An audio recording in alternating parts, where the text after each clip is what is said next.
안녕하세요. 저는 60년생 박경규입니다. 저는 오늘 제가 겪었던 일을 좀 소문내고자 썰사남의 사연을 보냅니다. 뿌린 대로 거둔다고 합디다. 제가 그걸 아주 굳게 믿고 좋은 거 뿌리려고 노력하는 사람입니다. 왜 그러냐면 뿌린 대로 거두는 경우를 몸소 느꼈거든요. 좋은 것을 뿌리면 좋은 것을 거두고 반대로 나쁜 것을 뿌리면 나쁜 것을 거두기 마련이더군요.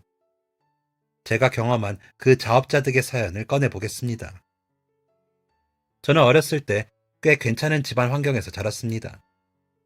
아버지가 비단, 모씨, 면 같은 원단을 판매하시는 상인이셨거든요. 그런데 시장에서 꽤 크게 장사를 하셨고 장사도 아주 잘 되어서 저희 형제가 총 4남매였는데 다들 배불리 먹으면서 자랐습니다. 저는 그 4남매 중에서도 막내의 늦둥이 아들이었습니다. 어머니께서 첫째 형을 낳으시고 둘째, 셋째는 누나들을 낳으셨는데 저희 친할머니께서 아들 하나만 더 있으면 팔자가 달라진다고 하셔서 저를 낳으셨다고 했습니다.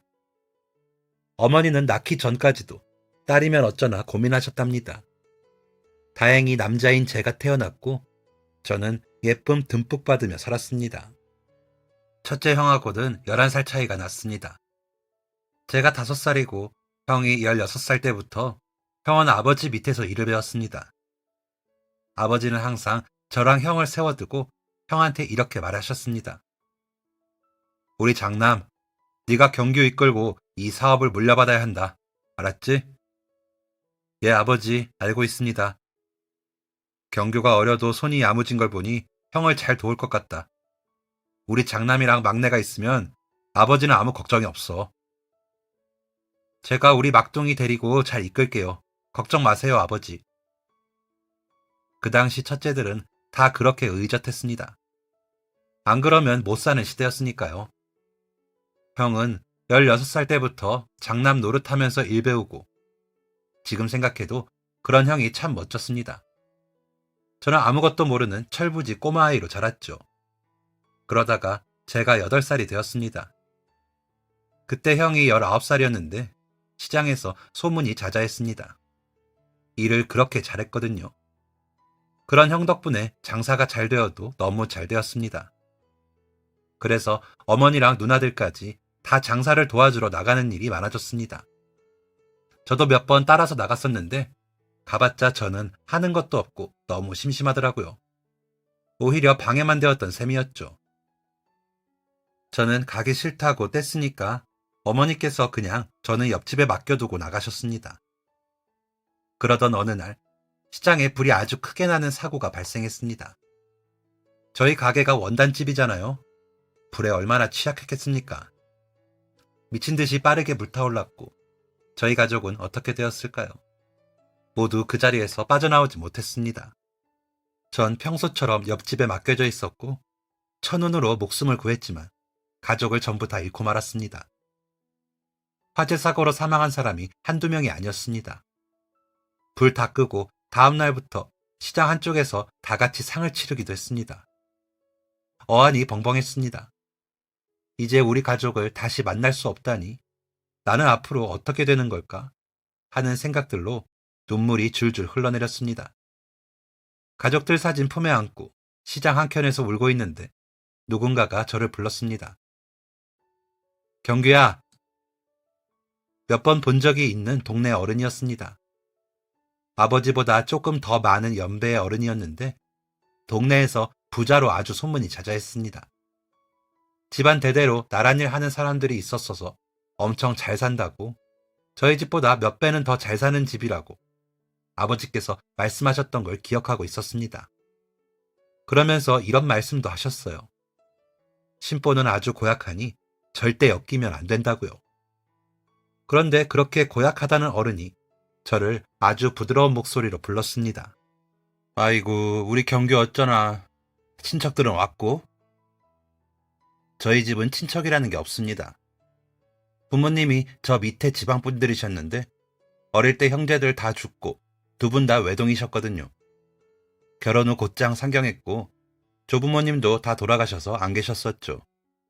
제가 고개를 저으니까 그 부자 영감님이 혀를 끌끌 찼습니다. 가자, 우리 경규. 나 따라가자. 영감님 따라요? 그래. 아니면 여기 길바닥서 누워 자고 할 거냐? 그지 마냥? 얼른 가서 뜨신 물로 씻고 밥도 먹자꾸나. 예, 영감님. 저는 그렇게 영감님을 따라가게 되었습니다. 만약 제가 시간을 돌릴 수 있다면 그때로 돌아가고 싶습니다. 돌아가서 제 다리를 분질러서라도 못 가게 막고 싶은 마음입니다. 영감님은 정말 저를 따뜻한 물에 목욕을 할 수 있게 해주었고 맛있는 밥도 주었습니다. 집은 무슨 대궐만큼이나 컸습니다. 영감님은 정말 돈이 많은 사람이구나 생각했습니다. 집에 사람도 굉장히 많았습니다. 처음에는 다 가족들인가 생각했는데 일하는 사람들도 있더라고요. 여자도 있고 남자도 있었습니다. 경규, 너 갈 데가 없겠구나. 그렇지? 예. 그럼 너 여기서 살래? 네? 정말요? 아유, 정말이다 마다. 여기서 잠도 자도 되고 밥도 먹어도 되니까 나랑 같이 살자꾸나. 혼란스러웠습니다. 아버지 말에 의하면 신보가 고약한 사람인데 전혀 그래 보이지가 않았거든요. 아버지가 절대 엮이면 안 된다고 하셨었는데 어떡하나 고민을 하다가 제가 거기 아니면 더 이상 갈 곳이 없겠다는 생각에 고개를 끄덕였습니다. 어린 마음에 이렇게 좋은 집에서 사는 거라면 너무 감사한 일이 아닐까 싶기도 했고요. 영감님은 입꼬리를 올리며 씩 웃었습니다. 그날부터 저는 그 집에서 살게 되었습니다. 그날부터 저는 그 집의 종으로 살게 되었습니다. 그 달콤한 말에 저는 홀랑 넘어가 버린 것이었습니다. 밥을 주긴 줬습니다. 보리만 가득한 밥과 간도 안 된 생김만 던져주었습니다. 첫날 얻어먹었던 호화스러운 밥상은 구경도 하지 못했습니다. 잠도 자기야 잤죠. 하지만 그 대궐 같은 영감님 집 옆으로 하인들이 모여 사는 쪽방이 있더라고요. 정말 코딱지만한 방 한쪽이었습니다. 그 작은 곳에서 성인 남자 둘과 제가 몸을 구겨서 잤습니다. 그런 곳에 보온이 될 리가 있나요? 여름엔 익혀지다시피 더웠고 겨울엔 이러다가 정말 입이 돌아갈 수도 있겠구나 싶게 추웠습니다. 실제로 바로 옆쪽 방인 여자방에서 지내던 한 아주머니는 발가락이 동상에 걸리기도 했을 정도였습니다. 정말 가족들이 미친 듯이 보고 싶었습니다. 어머니가 해주시던 따뜻한 밥, 형과 누나들이 놀아주고 장난쳤던 것, 시장에 가면 환하게 웃으며 반겨주시던 아버지. 지금 내가 왜 이러고 있어야 하는 건지 너무 서러웠습니다.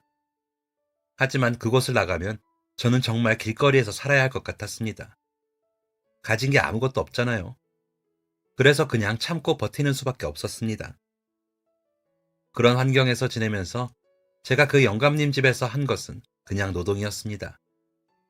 집이 크고 살고 있는 식구들도 많아서 화장실도 2개나 있던 곳이었거든요. 화장실 똥 푸는 게 제 임무였습니다. 잘 먹어서 그런가 싸기는 또 얼마나 싸는지. 그 냄새가 지독해서 콧구멍을 종이로 막고 두건을 2겹이나 얼굴에 두르고서 일을 했습니다. 또 나이가 어리니까 힘쓰는 건 못하고 아주머니들 도와서 빨래를 했습니다. 뒷마당에서 빨래하고 있으면 그 집에 사는 영감님 조카인지 뭔지 하는 애들이 와서 한 대씩 치고 가고 엄청 놀렸습니다. 부모도 없는 바보. 아유, 거지 같아. 냄새나. 야, 너 나중에 나 크면 우리 집 하인으로 와라. 너는 그렇게 평생 하인만 해야 돼. 저의 마음을 갉아먹는 그런 말들을 들으면서 일을 했습니다. 그러던 어느 날이었습니다. 빨래하려고 하는데 뭐가 바닥에 떨어지더라고요. 동전이었습니다. 갑자기 가슴이 쿵쾅쿵쾅 뛰었습니다. 주변에 보는 사람도 없었고 저는 얼른 그 동전을 주머니에 넣었습니다. 제가 혹시 도망이라도 갈까봐 저를 절대로 집 밖으로 안 내보냈거든요. 그러니 제가 그 동전을 모은들 어디 쓸 것도 없을 겁니다. 그런데 동전을 보는 순간 이 돈을 모으면 나중에 밖에 나가서 살 수 있지 않을까 하는 생각이 들더라고요. 그때부터 저는 주머니에서 나오는 동전들을 모으기 시작했습니다. 큰 돈들은 아니었습니다. 대개 10원짜리들이었죠. 그러다가 간혹 제 또래의 애들이 깜빡하고 주머니에서 빼지 않은 동전 뭉텅이를 한 번에 발견하기도 했습니다. 동전이 나오는 날보다 안 나오는 날이 더 많았고, 중간에 한 번 같이 일하던 형한테 걸려서 다 빼앗기기도 했지만, 전 그 집을 탈출하겠다는 염원을 포기하지 않았습니다. 그렇게 10년을 그 집에서 일을 했습니다. 제 나이 18살이 될 때까지. 그 집에서 꾸준히 일하고 빨래하고 청소하고 집 나르고 시중 들며 자그마치 10년이라는 시간을 일을 했습니다. 그러던 어느 날 저에게 기회가 찾아왔습니다. 집안 큰어른이 돌아가셔서 우리 다 같이 내려갈 거니까 그동안 집 잘 지키고 있어라. 예, 영감님. 일 대충 하지는 않나. 경규 네가 잘 감시해야 한다. 예, 알겠습니다. 영감님은 저를 아주 신뢰했습니다.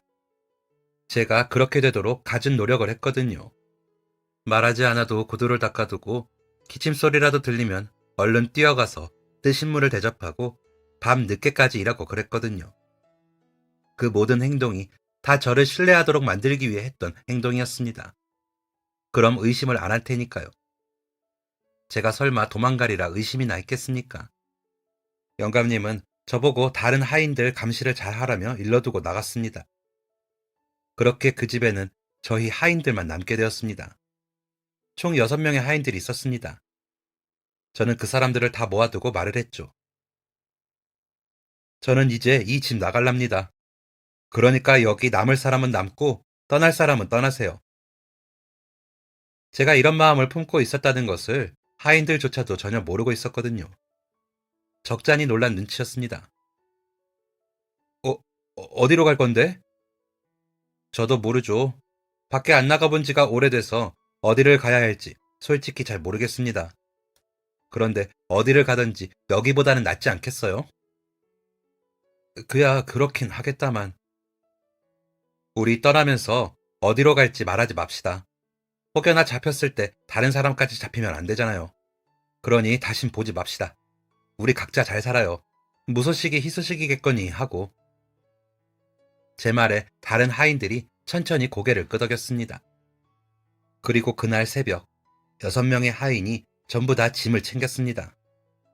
그 누구도 그런 고약한 심보를 가진 영감님의 집에 있기 싫었을 겁니다. 아버지가 말하셨듯 더 이상 엮이지 않기 위해서 우리는 짐을 쌌습니다. 그리고 조용한 새벽, 길에 아무도 없는 시간을 틈타서 우리는 그 집을 빠져나왔습니다. 그리고 뒤도 돌아보지 않고 뿔뿔이 흩어졌습니다.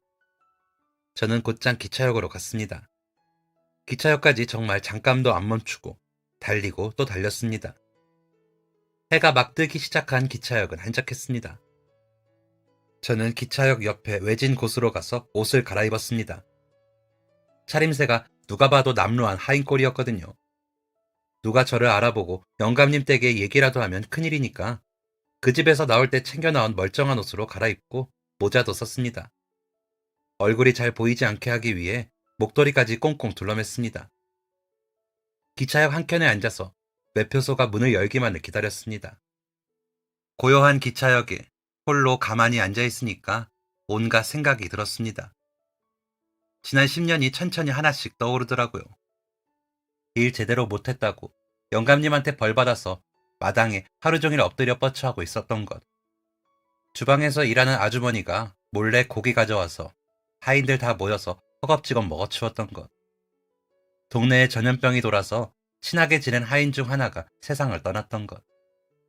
그 모든 생각들이 떠오르면서 눈물이 흘렀습니다. 제가 말은 하인이라고 했지만 대외적으로 영감님은 오갈 곳 없는 아이들을 데려다가 키우는 사람이었습니다. 그저 하인처럼 일을 많이 시켰을 뿐이었죠. 내가 꼭 잘 살아가야겠다는 생각도 들었습니다. 진짜 성실하고 착하게 살았던 우리 가족들 목까지 내가 잘 살리라 다짐했습니다. 악몽 같았던 10년은 이제 그만 지워버리고 이제 나는 진짜 내 인생을 살아가야겠구나 생각했습니다. 기차역에 해가 거의 다 드리워질 때쯤부터 사람이 몰리기 시작했고 매표소가 열렸습니다. 글도 몰랐던 저는 영감님 몰래 방에서 글 공부를 혼자 했습니다. 하인 아주머니 중에 글 아는 분이 계셔서 도움을 받기도 했고요. 저는 서울로 가기로 했습니다. 거긴 사람이 하도 많으니 저를 절대 못 찾을 거라 생각했거든요. 괜히 긴장해서 말까지 더듬으며 표를 구매했고 기차에 몸을 실을 수 있었습니다. 그동안 빨래에서 나온 동전들을 모은 게 기차표 사고도 좀 남더군요. 창밖으로 빠르게 지나가는 풍경들을 보며 저의 하인 신분도 깨끗하게 지워지길 바랐습니다. 그렇게 저의 새 인생은 시작되었습니다. 서울에 올라가니 정말 사람이 말도 안 되게 많았습니다. 그렇게 사람이 많은 것은 본 적도 없었습니다. 어릴 때 명절에 시장에 가면 사람이 정말 많았는데 그거 딱 2배로 사람이 많았습니다. 이 사람들은 다 어디서 흘러나온 걸까 하는 감탄과 신기함이 섞인 마음이 들었습니다. 그리고 또 서울은 무진장 추웠습니다. 외투 같은 거 챙겨올 생각도 못했고 그런 거 살 돈도 없었습니다. 기차표 사고 나니 돈이 조금밖에 남지 않았었거든요. 밥 한 끼 사 먹기도 아까운 돈이었죠. 사람이 너무 많으니까 정신이 없어서 어디로 가야 할지 판단이 안 섰습니다. 일단 역을 빠져나가자고 마음먹고 일단 나와서 사람 없는 한적한 곳을 찾아다녔습니다. 서울은 참 집도 많고 뭐가 다 많더라고요. 너무 신기했습니다. 제가 영감님 신뢰를 받게 되면서 종종 밖에 나가기도 했습니다. 되게 뭐 심부름 같은 거였죠. 뭐 사와라 하면 네 하고 가서 사오고 그런 거요. 사실 그때도 도망칠까 고민 많이 했지만 그럼 제가 도망쳤다는 걸 바로 알게 되고 바로 잡으러 올 수도 있잖아요. 그래서 안 도망쳤거든요. 그때 나가서 평소에 자주 못 나가는 동네 구경도 좀 하고 사람 사는 모습도 보고 했습니다. 그래봤자 한 달에 1~2번이었지만요. 아무튼 그랬는데도 밖이 참 낯설더라고요. 아마 서울이라서 더 그랬던 것 같습니다. 신기한 서울의 모습이 걷고 또 걷다 보니까 어느새 어둑어둑해지기 시작했습니다. 그제서야 배도 좀 고프더라고요. 이젠 뭐라도 먹어야겠다 싶었습니다. 주머니에는 하루에 한 끼 먹는다고 가정했을 때 3일은 버틸 만한 돈이 들어있었습니다. 제가 그때 들어섰던 길이 죄다 주택만 있던 골목길이었습니다. 날은 어두워지는데 길은 모르겠고 이걸 어쩌나 싶어서 일단 다시 역을 찾아서 걷기 시작했습니다. 그런데 가는 길에 저는 큰 봉변을 당하고 맙니다. 골목골목을 헤치며 역을 찾던 중이었습니다. 도저히 어딘지를 모르겠더라고요.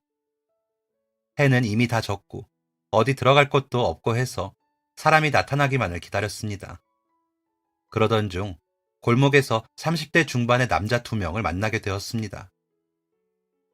죄송한데 역으로 가려면 어떻게 가야 할까요? 제가 사투리를 쓰니까 웃겼나 봅니다. 남자 둘이 막 웃더라고요. 서울 처음 와보니? 네, 오늘 왔는데요. 따라와, 형들이 알려줄게. 두 남자는 낄낄 웃으면서 저를 안내했습니다. 서울 사람들은 원래 저렇게 기분 나쁘게 웃나? 생각하면서 그 뒤를 쫓았죠. 그런데 그 2사람이 저를 안내한 곳은 역이 아닌 막다른 골목길이었습니다. 제가 거기서 무슨 일을 당했겠나요? 말 안 해도 아시겠죠. 정말 땡전 한 푼 남기지 않고 모든 것을 다 가져갔고 저는 그 골목길에서 기절을 하게 되었습니다. 서울 오자마자 자유를 찾자마자 험한 꼴을 당하게 된 저. 정말 운도 지지리도 없고 이 정도면 살지 말라고 하늘에서 막는 게 아닌가 싶고 그랬죠. 그런데 그런 제게도 남은 동아줄이 있었나 봅니다. 욱신거리는 몸을 웅크리며 슬그머니 눈을 떠보니까 제가 무슨 터널 같은 곳에 있는 게 아니겠어요? 천천히 몸을 일으켜서 보니까 사람만 다니는 굴다리 안에 제가 눕혀져 있었습니다. 어느새 해는 떠 있었고 굴다리 입구 쪽으로 푸릇한 새벽 공기가 들어왔습니다. 제가 바깥을 천천히 올려다보고 있으니까 갑자기 누군가 옆에서 말을 걸었습니다. 깼네. 인기척이 전혀 없었던지라 저는 깜짝 놀랐습니다. 옆을 돌아보니 제 아버지 뻘 정도 되어 보이는 한 남자가 있었습니다. 그런데 차림새가 좀 이상하더라고요. 체형에도 안 맞는 듯한 옷을 여러 벌 껴입었는데 옷이 상당히 낡아 있었고 거뭇거뭇한 피부색과 큼지막하고 낡아서 여기저기 구멍난 가방을 메고 있었습니다. 노숙자였던 겁니다. 노숙자 아저씨는 탁한 눈으로 저를 가만히 쳐다봤습니다. 저, 혹시 저를 여기로 데려와 주셨나요? 노숙자 아저씨가 고개를 끄덕였습니다. 왜요? 질문이 참 이상한데, 쓰러져 있는 사람이니까 데려왔지. 거기 있으면 죽어. 거긴 춥거든. 여기가 따뜻해. 터널이라 바람도 안 불고 눈도 안 맞고. 아, 네. 감사합니다. 구해주셔서. 노숙자 아저씨는 다시 고개를 돌려 멍하니 앞만 봤습니다. 저도 자세를 고쳐서 아저씨 옆에 앉았습니다. 거울이 없어서 보지는 못했지만 얼굴을 만져보니 손이 스칠 때마다 욱신거렸습니다. 분명 멍이 많이 들었다는 것을 알 수 있었습니다. 손 여기저기에도 상처가 나 있었고 바지 무릎은 찢어지고 흙먼지가 가득했습니다. 갑자기 너무 서럽더라고요. 왜 내가 이런 봉변을 당해야 하는 건지, 그 사람들은 왜 하필 나한테 그런 건지, 왜 나여야만 했는지. 눈물이 흘렀습니다. 무릎에 얼굴을 쳐박고 엉엉 눈물을 흘렸습니다. 제가 우는 동안 노숙자 아저씨는 미동도 없이 가만히 앉아 있었습니다. 저는 한참 울다가 겨우 진정을 하고 고개를 들었고 아저씨 옆에 나란히 앉아있기만 했습니다. 벌써 출근 시간이 되었는지 사람들이 터널 안을 오갔습니다. 저 사람들은 다 집이 있고 직장이 있겠구나. 나는 어디로 가야 하지? 생각에 잠겼죠. 그런데 옆에 있던 노숙자 아저씨가 드디어 움직이기 시작했습니다. 커다란 가방을 열더니 김밥 한 줄을 꺼내더라고요. 그리고는 우적우적 맛있게 김밥을 먹었습니다. 순간 침이 꼴딱 넘어가면서 배에서 꼬르륵 소리가 들렸습니다.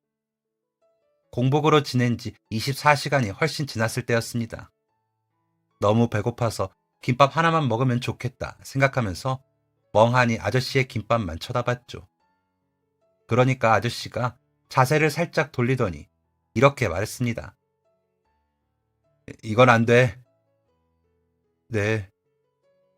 3일 넘었어. 너 배탈 나. 네?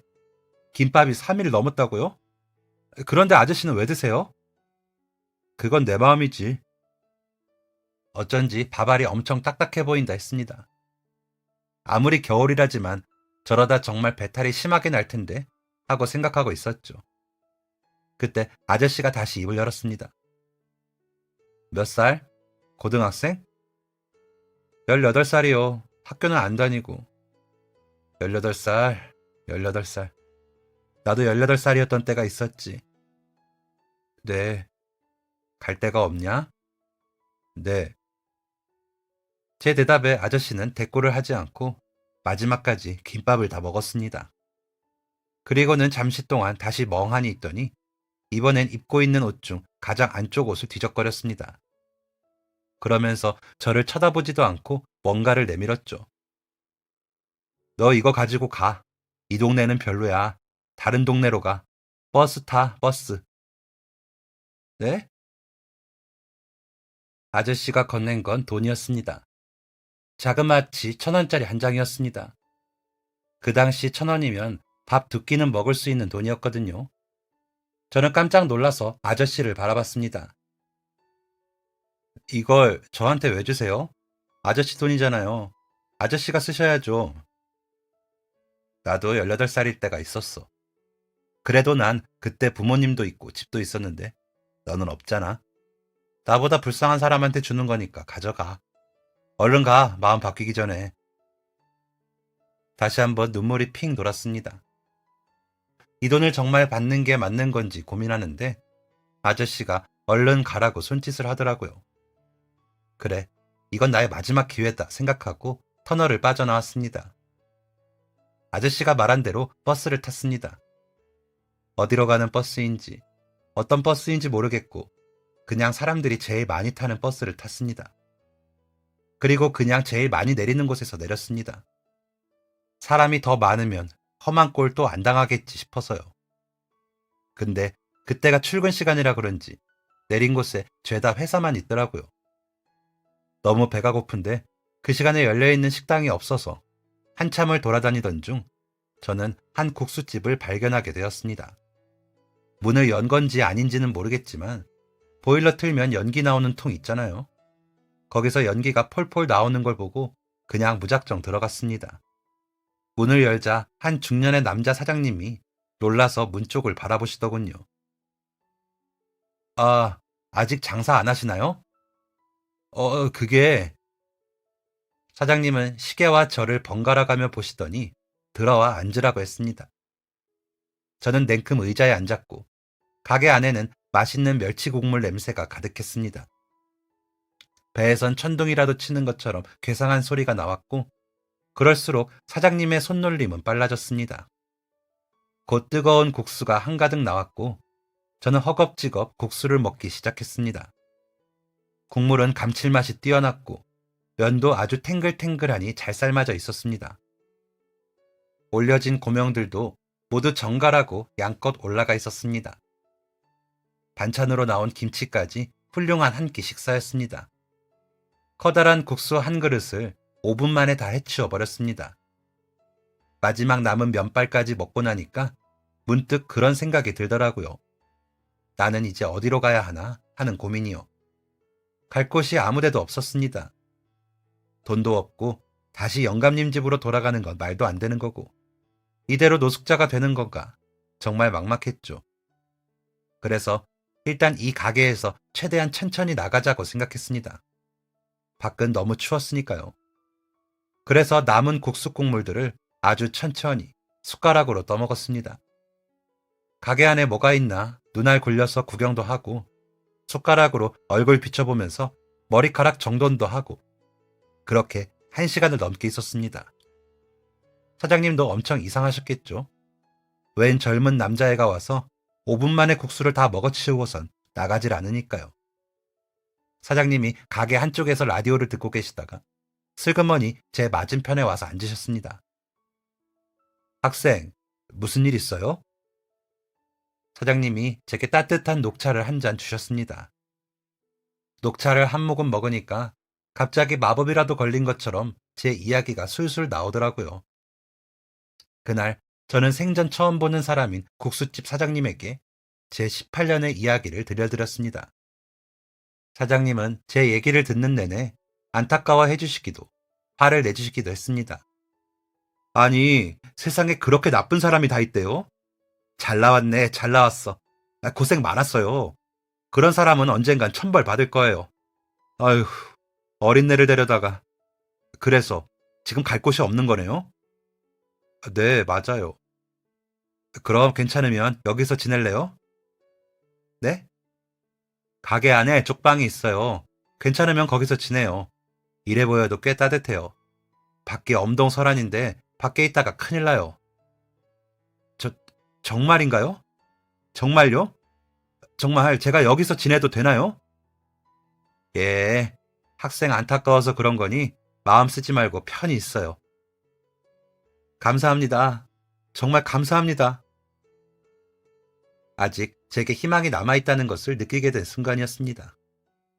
가게 안에 있는 쪽방은 꽤 따뜻했습니다. 영감님 집에서 지냈을 때와 비교하면 지상 낙원이 따로 없었죠. 따뜻하고 두툼한 이불을 덮고 사장님이 차려주시는 밥을 먹고 챙겨주시는 옷을 입으면서 지냈습니다. 그렇게 과분한 대접을 받고 있자니 가만히 있으면 안 될 것 같았습니다. 뭐라도 해야겠다 싶어서 식당 일을 돕기 시작했습니다. 청소도 하고 설거지도 하고 뭐 망가진 거 있으면 고치고 하면서 일을 했습니다.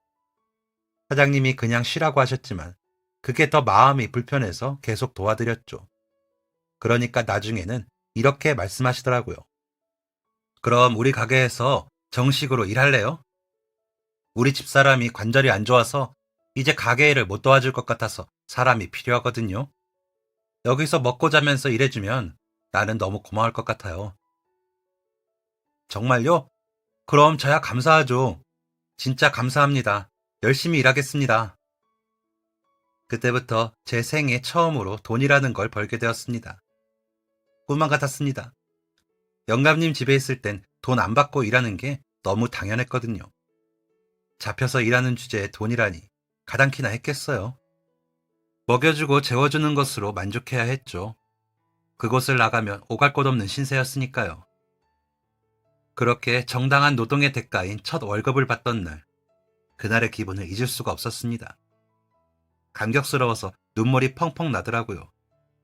그런데 그 돈을 손에 쥐는 순간 생각나는 사람이 있었습니다. 바로 제가 서울에 올라와서 안 좋은 일을 당했을 때 저를 구해준 노숙자 아저씨였죠. 저는 월급으로 김밥 2줄을 사서 아저씨를 찾으러 갔습니다. 아저씨와 멍하니 앉아있던 그 굴다리로 향했죠. 한 1시간가량을 그 굴다리에 있었는데 아저씨 모습은 보이지가 않았습니다. 다른 곳으로 가셨나 싶어서 그냥 돌아왔습니다. 그리고 또 그 다음 월급날에도 갔습니다. 이번에도 역시 안 계시더라고요. 혹시나 싶어서 제가 기차 타고 왔던 역까지 가면서 찾아봤지만 보이지 않았습니다. 아무래도 다른 곳으로 가신 것 같았고 아쉬웠지만 저는 돌아왔습니다. 그렇게 또 6개월쯤이 흘렀습니다. 그런데 사람 인연이라는 게 그렇게 쉬운 게 아니더라고요. 참 희한합니다. 제가 어느 날 장사 마감하면서 쓰레기를 버리러 나갔는데 익숙한 얼굴이 보이더라고요. 어? 어? 아저씨! 바로 그 노숙자 아저씨였습니다. 그렇게 찾아도 안 보이더니 저희 가게 앞에서 딱 마주친 거죠. 아저씨는 여전히 비슷한 차림새에 같은 가방을 메고 특유의 무뚝뚝한 얼굴이셨습니다. 어, 그때 그 아저씨도 저를 알아보더라고요. 요즘 어디서 지내세요?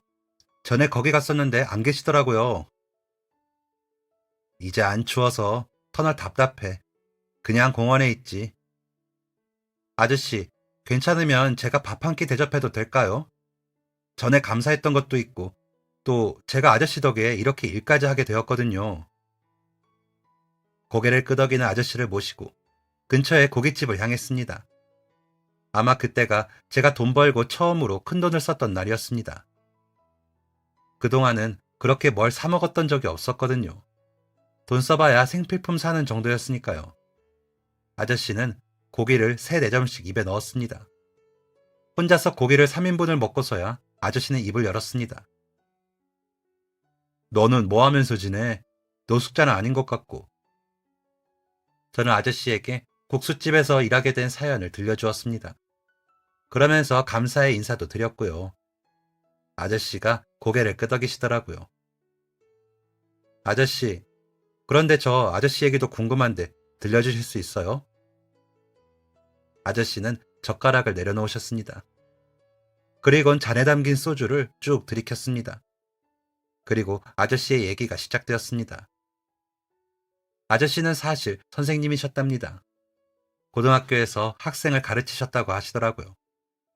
힘든 시절 같이 공부를 하던 아내분과 결혼을 해서 슬하에 따님도 한 명이 있었답니다.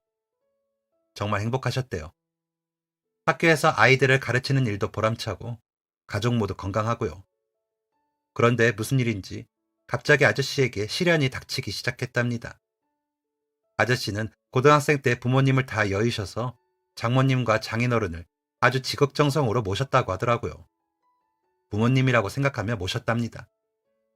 그런데 갑자기 장모님 장인어른 댁에 강도가 들어서 2분 다 돌아가셨대요.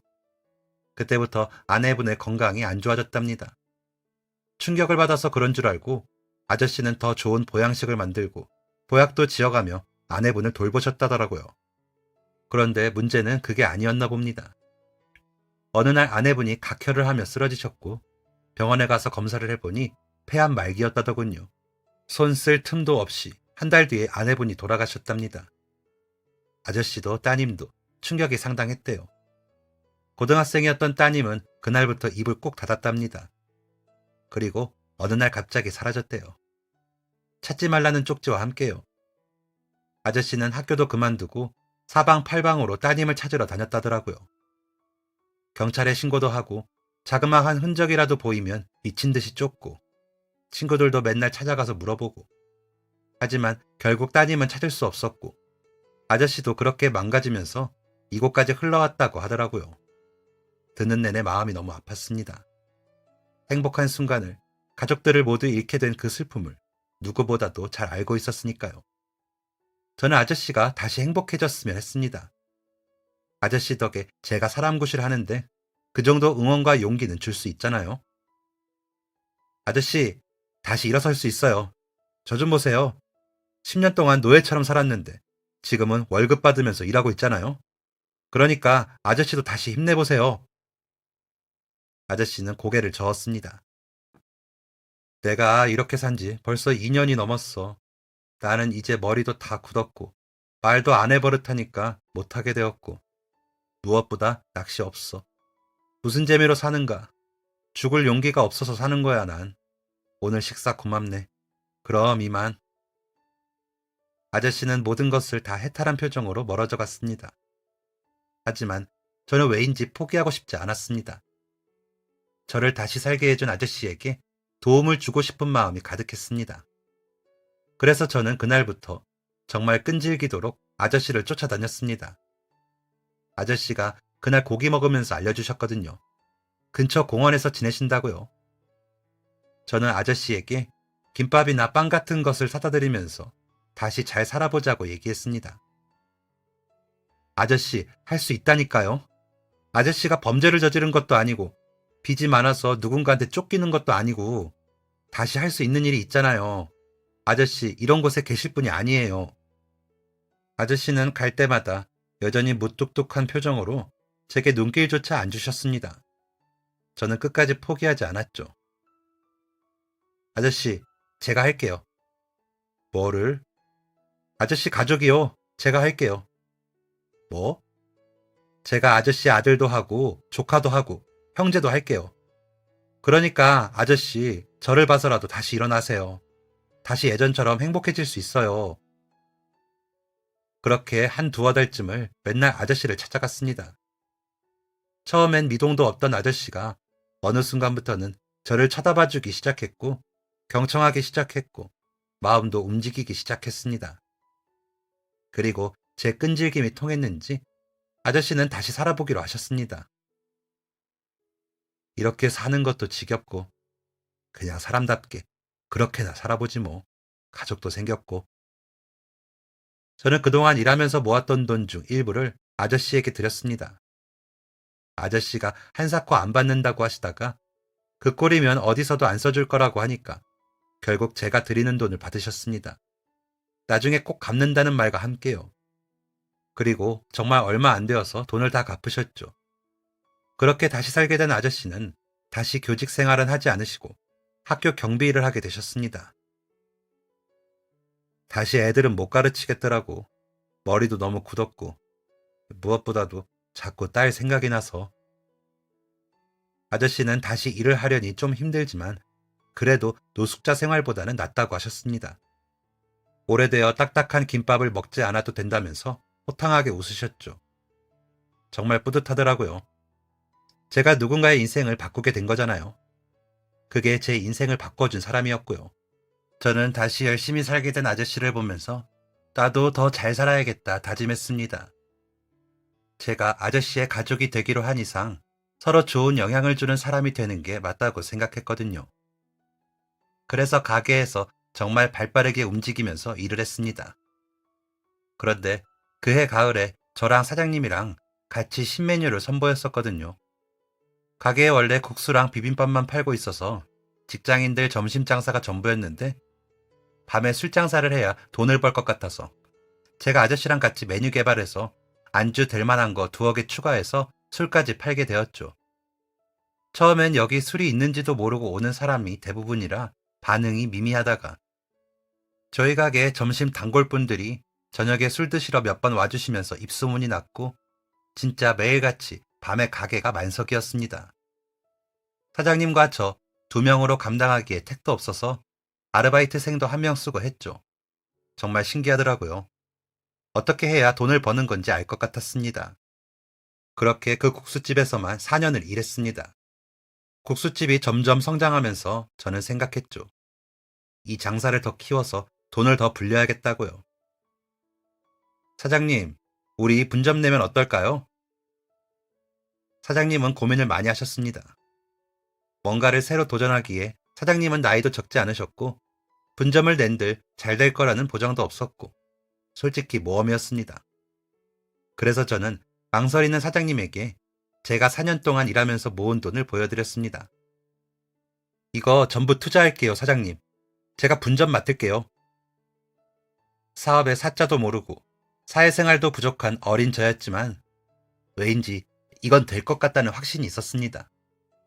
사장님은 한 달을 고민하시다가 제 뜻과 함께 하기로 하셨습니다. 본점의 건너편에 그리 멀지 떨어지지 않은 곳에 가게를 얻었습니다. 본점과 비슷한 크기의 작은 가게였지만 이건 분명 잘 될 거라는 확신을 가지고 장사에 임했습니다. 그리고 저의 예상은 적중했습니다.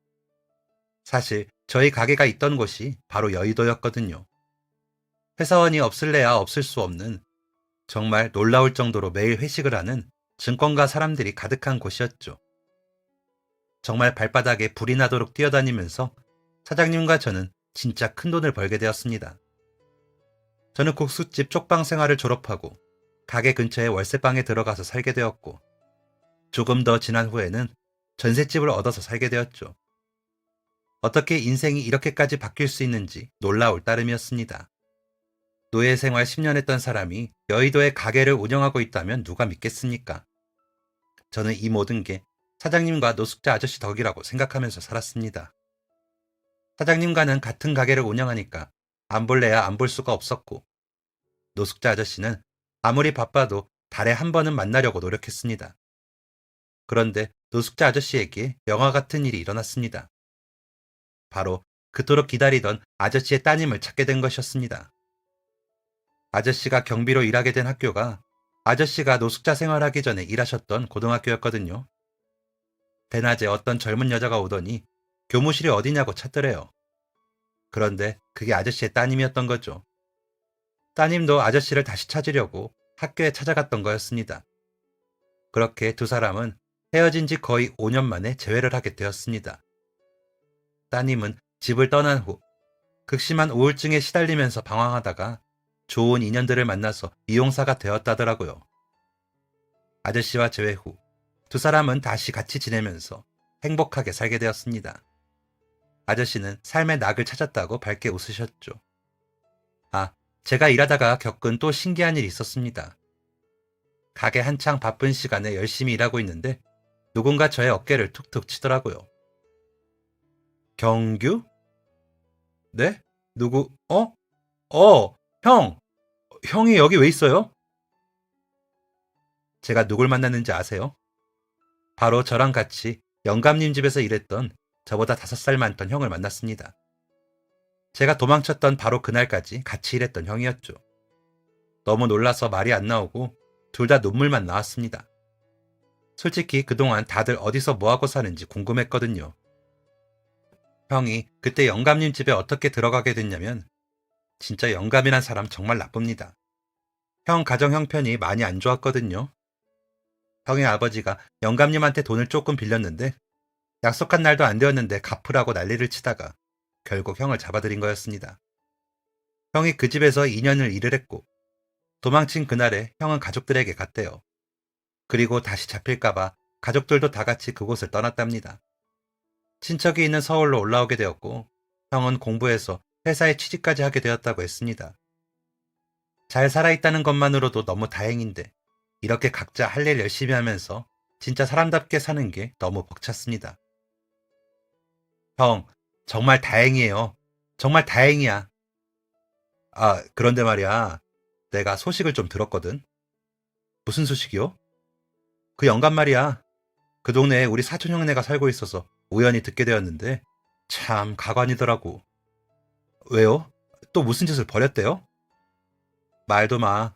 우리 다 떠나고 나서 동네에 없는 집만 골라서 돈 줄 테니까 일하래 보내라고 성화했다더라고. 역시 개벌은 난 못 주네요. 그런데 이게 끝이 아니야. 우리 도망치고 1년쯤 지나서인가 그 집에 불이 크게 났대.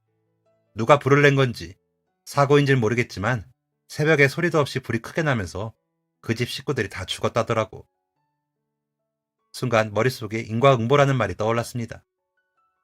그렇게 고약한 심보로 사람을 물건 취급하면서 하대했으니 뿌린 대로 거둔 거 아니겠어요. 아무튼 그렇게 저는 과거의 모든 기억을 떨쳐버리고 열심히만 살았습니다. 그리 살면서 증권가에서 저만큼이나 열심히 일하는 한 여자를 만나게 되었고 제 인생에 과분하게도 결혼이라는 걸 하게 되었습니다. 배운 것도 많고 집안도 좋은 그녀가 왜 저를 선택했는지 처음엔 이유를 당초에 모르겠어서 의심스럽기까지 하더라고요. 그런데 그녀가 그러는 겁니다. 저는 뭐든지 할 수 있을 것 같대요. 그만큼 눈이 반짝이는 사람이라고 좋다고 했습니다. 결혼 직전에는 아내 집안 사람들이 저를 싫어하면 어쩌나 걱정을 많이 했는데 장모님과 장인어른 두 분 다 따뜻하고 좋은 분들이셨고 처제도 아내만큼이나 야무지고 성격이 참 좋은 사람이었습니다. 사장님도 아저씨와 아저씨 따님도 초대한 결혼식을 올리고 그해 12월에 저는 아들까지 낳게 되었습니다. 이듬해 딸까지 갖게 되었고요. 그때 세상을 떠난 가족 생각이 많이 났습니다. 어릴 적 가족들은 하나도 남아있지 않지만 제 힘으로 두 번째 가족들을 꾸린 기분이었죠. 진짜 행복하고 자랑스럽고 가족들을 위해서라면 하늘의 별도 달도 따줄 수 있을 만큼 좋았습니다. 애들 태어나고 좀 자랐을 때 가게 확장 이전하게 되었고 뭐 말할 것도 없이 잘 되었고 지금까지도 운영하고 있습니다. 본점 하시던 사장님은 본점이 너무 노후돼서 아예 가게를 정리하시고 지금은 쉬고 계시죠. 제가 한 번씩 찾아뵙고 인사드리는데 사모님하고 같이 여기저기 여행도 다니시고 정말 좋아 보입니다. 저도 나중에 그렇게 되고 싶을 정도로요. 노숙자였던 아저씨는 벌써 연세가 거의 80이 되셨는데도 엄청 정정하십니다. 이제 경비 일을 그만두셨는데 따님이 미용실 원장으로 있으면서 돈을 많이 번다고 하시더라고요. 따님이 노후를 책임져주고 있다면서 아저씨는 더할 나위 없이 행복하다고 하십니다. 귀가 잘 안 들리시는 것 같아서 보청기 맞춰드렸는데 요즘엔 제 목소리가 너무 크다고 하시네요. 살다 보면 정말 별의별 일이 다 있다고 하지만 제 인생 참 별납니다. 그쵸? 다 죽기 살기로 발버둥 치는 인생인데도 누구한테나 동아줄은 남아있는 것 같습니다. 그 줄은 정말 간절한 순간에 나타나는 것 같고요. 제 사연 보시는 분들도 분명 그러할 테니 끝까지 포기하지 말고 사시면 좋겠습니다. 저는 앞으로도 계속 눈 반짝이면서 살 겁니다. 우리 가족들이 못 살고 간 인생 누구보다도 열심히 아주 적극적으로 살다 갈 겁니다. 그럼 모두 건강하시고 긴 글 들어주셔서 감사합니다. 좋은 날 보내세요. 지금까지 사연 들어주셔서 감사합니다. 사연이 재밌으셨다면 구독과 좋아요를 눌러주세요. 감사합니다. 안녕히 계세요.